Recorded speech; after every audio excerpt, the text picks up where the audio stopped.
Hi, my name is Cole Taylor, and this is my international marketing presentation.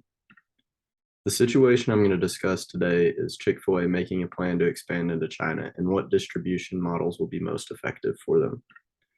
Chick-fil-A's major brand assets are their quality control, customer experience, and innovation. Like most fast food restaurants, anywhere you go in the nation, you're going to get the exact same service and food that you would at any location.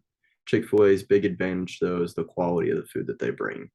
It's much more nutrient dense and feels more fresh as opposed to like a McDonald's chicken nugget or Taco Bell, something like that. Their customer experience is probably one of their biggest assets, though.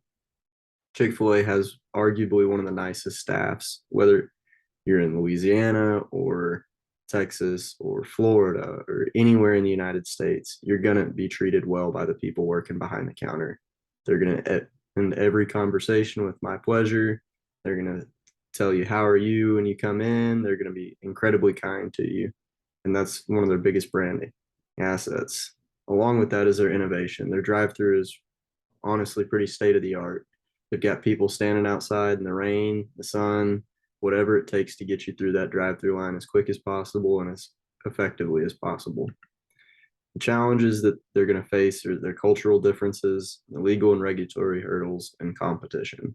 Culture is obviously very different in China than it is in the United States. We're working with a state-sponsored capitalism nation versus a more closer to a free market capitalist in the United States.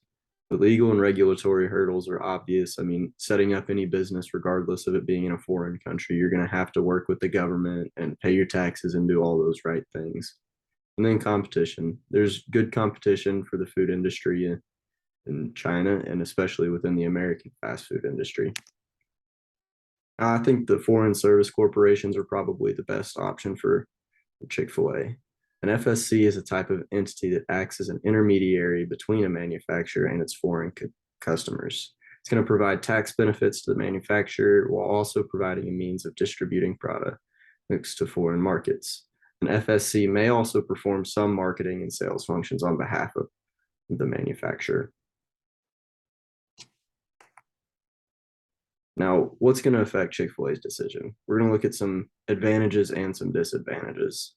One of the major advantages for distribution is that Chick-fil-A is able to maintain greater control over all their processes and their marketing decisions. Because of the strong brand identity that Chick-fil-A has, this is a huge plus for them. They're also going to potentially reduce their distribution costs, and because they have an intermediary between the foreign country and themselves, they can kind of get an idea of what their employees, what the local government, what their customers are going to be after within a business and how to get through those hurdles that they're going to have transitioning from the United States to the Chinese market. However, using an FSC may also come with some drawbacks. For example, an FSC may not be as familiar with specific local markets and distribution channels as it relates to their brand, because there's not many chicken and biscuit restaurants in the Chinese market. They may have trouble relating it as well as they would a different food industry. But at the end of the day, I mean, food's food. It's still an American fast food company. They should be able to get through it. But ultimately, the legal hurdles are probably the biggest issue. It's not something that they can't get over, but they will have to be very devoted to making sure that they take care and check all their boxes and that they're not crossing any boundaries. In conclusion, you know, overall, while using an FSC may be an effective mode of distribution, it is important to carefully consider all the costs and benefits. And due to the cultural differences and lack of familiarity, an FSC may provide a way to get their foot in the market. They may not stay with an FSC permanently. They may not even stay in China permanently, but it will give them an idea of how to handle that market. Combining their knowledge of the Chick-fil-A branding with the FSC's knowledge of local perceptions and expectations is the ultimate goal. And an FSC can help open those doors as well as get communities ready for full-fledged push of Chick-fil-A's branding in China. Thank you.